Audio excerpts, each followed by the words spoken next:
הליצנות הרפואית התחילה מהרעיון של להביא איזושהי הופעה לתוך בית חולים. היום זה כבר לא שם. היום זה נמצא כתחום שנושק לפארה-רפואיים, לפסיכולוגים, לתרפיסטים שנמצאים בתוך בית חולים. הרעיון בליצנות הרפואית זה ליצור אינטראקציה אישית עם ילד או עם מבוגר, כשהמפגש עצמו, המטרה שלו היא קודם כל להקל על המתח. קודם כל לשנות את האטמוספירה בחדר.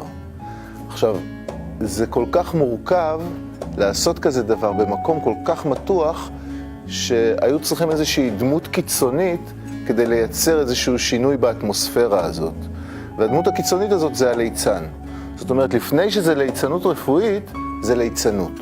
מדובר על איזשהו אסנס תיאטרלי שמגיע מתחום שפת הליצן, שיש בה נאיביות, שיש בה כנות, שיש בה משהו מאוד עדין, מאוד רגיש לאחר, משהו בסגנון של צ'רלי צ'פלין. כי אם רואים את הסרטים של צ'רלי צ'פלין, לא רואים מישהו שהוא מאופר כליצן ועושה דברים גדולים, אלא מה צ'רלי צ'פלין עושה? הוא חי את החיים. הוא רואה פסטה, אז הוא מנסה להבין איך להשתמש בפסטה. הוא רואה זוג תפוחי אדמה עם מזלגות, אז הוא תוקע אותם ומתחיל לשחק איתם. זאת אומרת, כל דבר זה פלייפול, כל דבר זה משחק בחיים, וזאת הזווית ראייה של הליצן הזה. הוא לא בא להופיע. הוא כל מה שהוא רוצה בחיים שלו, וזה הרעיון של הדמות של הליצן, זה לחיות את החיים כמו שאנשים רגילים חיים את החיים. המוח של הליצן עובד כמו מוח של ילד באיזשהו מקום. שילד, כשהוא מסתכל על משהו בפעם הראשונה, הוא שומע את זה, אז ילד ישר הולך עם זה לקונוטציה אסוציאטיבית אחרת. גם הליצן. אנחנו כאנשים מבוגרים איבדנו את החושים האלו. איבדנו את החושים של הפלייפול, כי אנחנו חדורי מטרה בחיים. אנחנו חדורי מטרה בעבודה, חדורי מטרה במשימה, אנחנו חדורי מטרה להגיע לערב שיהיה לנו שקט. ואז אנחנו שוכחים את הדרך הזאת, שפתאום, אופ, יש פה משהו. בקורס עצמו אנחנו נחזיר את הכלים האלו, כדי שיהיה לנו פלייפול במהלך המפגש שלנו עם כל מיני דברים שמגיעים אלינו, ואחרי שאנחנו נלמד איך להשתמש בכלים האלו של הפלייפול, ניקח את הדבר הזה ונראה איך אנחנו יכולים לעזור למישהו אחר בזווית ראייה הזאת של הליצן. עכשיו, יש כאן שני דברים. אחד, יש את הליצן, שהוא כל הזמן זז דרך השפה הזאת, אבל יש כאן כל אחד ואחד מכם שהוא אדם מבוגר ששולט בליצן, שהוא מבין את קוד החברה. ואז אתם צריכים לנהל את הליצן שלכם בתוך העולם הזה. איפה המורכבות? המורכבות היא שאנחנו כאנשים מבוגרים הרבה פעמים עוצרים את עצמנו מתוך ביקורת עצמית מאוד גדולה, לא לתת לליצן לזוז. ואז אין לנו חופש לעשות שטויות. עכשיו, הליצן עצמו, בקורס עצמו, צריך ללמוד איך לייצר ולזוז ולעשות קצת פלסטלינה עם הביקורת העצמית כדי שיהיה לנו חופש. הרבה פעמים אני מתעסק עם השאלה הזאת, האם לאפשר לילד לבכות? האם חלק מהבכי זה משהו שהליצן צריך גם לאפשר באיזשהו מקום, ולבכות גם יחד עם הילד. זאת אומרת, הליצן לא בא רק לשמח את הילד, לייצר חופש לילד להיות בכל מצב שהוא רוצה להיות. אם הילד עכשיו כועס, אז בואו נכנס עם הילד. זה לא קל בכלל, זה מקצוע לא קל.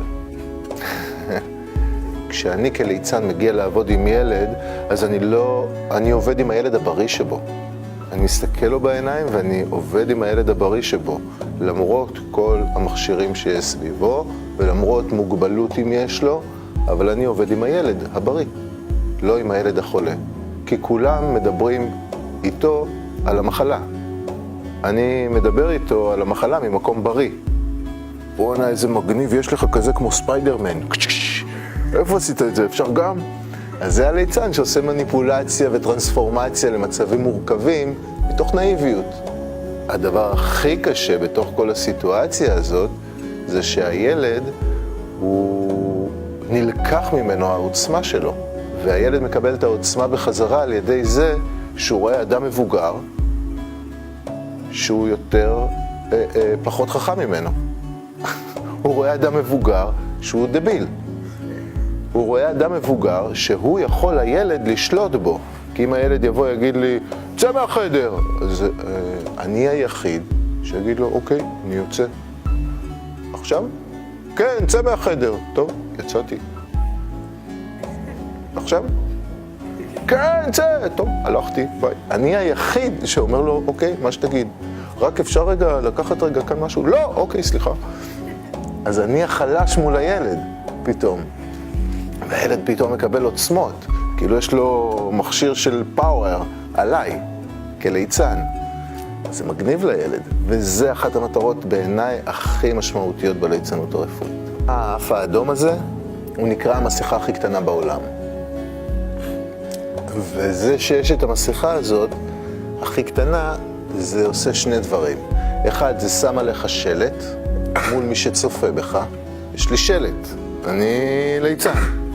אז עכשיו כולם מסתכלים על זה כבר עוזר באיזשהו מקום. והדבר השני זה נותן לגיטימציה לאני שלי לפרוץ את הגבולות שאני בדרך כלל מחזיק. התרבות אומרת לנו להיות תהיה זה ותהיה זה ותהיה זה. פתאום אתה שם את האף ואתה אומר, אני לא חייב להיות זה. הליצן רוצה להיות בפוקוס. הליצן רוצה שיאהבו אותו. זאת אומרת, הליצן לא מתנגד לפוקוס, שזה באיזשהו מקום מנוגד קצת למשהו, כי מצד אחד גם אנחנו רוצים להיות בפוקוס. אנחנו רוצים שכולם יראו אותנו, אבל ברגע שנותנים לנו את הפוקוס, אנחנו אומרים, אל תסתכלו עליי. אבל בפנים אנחנו כולם רוצים שיתנו לנו מחיאות כפיים. השאלה אם אנחנו מסוגלים להכיל את המחיאות כפיים האלו. וזאת שאלה.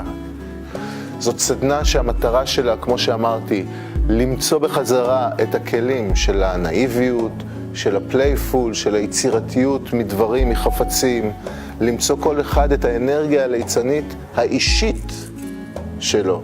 אבל זה חממה של בדיקה איך אני יכול לזוז ולמצוא דרכים לתקשר בכל מיני זוויות. זה ככה על רגל אחת על הליצנות הרפואית.